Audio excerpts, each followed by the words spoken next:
wasaaradda maaliyadda ee dowladda federaalka Soomaaliya iyadoo oo kaashanaysa Bangiga Adduunka waxa ay si rasmi ah u daahfurtay mashruuca Somali Productive Resilient and Inclusive Growth. Mashruucan oo lagu maalgelinayo 105 milyan ayaa ah talaabo muhiim ah oo loo qaaday horumarka dhaqaalaha dalka iyadoo xoogga la saarayo kobaca ku saleysan ganacsiga gaarka loo leeyahay iyo abuurista fursado shaqo. Mashruuca Spring oo dhaqan galay 6 bishii August 2025 waxa uu ujeedkiisu yahay in uu wax ka qabto caqabadaha soo jireenka ah ee hortaagan horumarka dhaqaalaha isagoo oo wanaajinaya deegaanka ganacsiga, xoojinaya nidaam maaliyadeed iyo helitaanka maalgelinta ganacsiyada dalka oo dhan.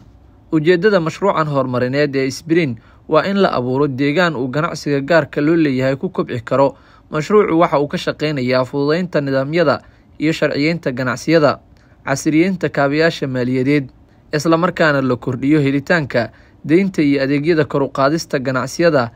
ee ganacsiyada yaryar iyo kuwa dhexdhexaadka ah. Spring waxa uu ku dhisan yahay 3 tiir oo isku xiran: wanaajinta deegaanka ganacsiga, xoojinta nidaamka maaliyadeed iyo helitaanka maalgelin, taasi oo hubinaysa in dib u habeyntu noqoto mid midaysan oo si wanaagsan u shaqeysa.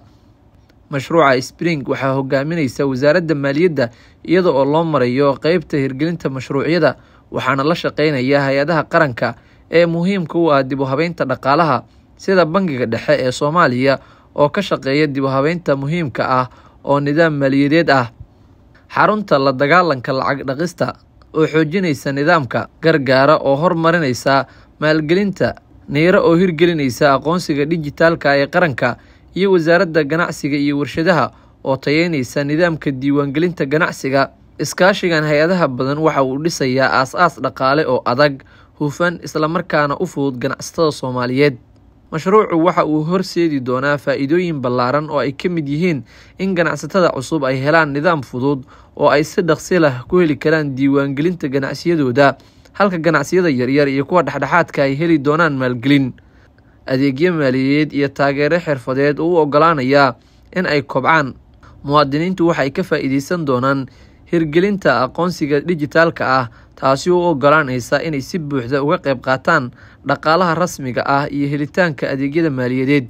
Hay'adaha maaliyadeedna waxa ay heli doonaan nidaam la casriyeeyay oo dhanka xeerarka, kormeerka iyo hababka lacag bixinta ah. Mashruucu waxa uu mudnaan siinayaa haweenka iyo dhalinyarada si loo xaqiijiyo in fursadaha dhaqaale ee cusub ay noqdaan kuwo loo dhan yahay. Guud ahaan, Spring waxa uu dhisayaa aasaas dhaqaale oo adag, bulshaduna ay ka faa'iideysato isla markaana u gogol xaara kobac dhaqaale oo waara. Horumarka dhaqaale ee Soomaaliya waxa uu ku xirnaanayaa awoodda lagu abuuri karo deegaan ay ganacsatadu ku kobci karaan, hay'adaha maaliyaddana si wax ku ool ah ay ugu shaqeyn karaan,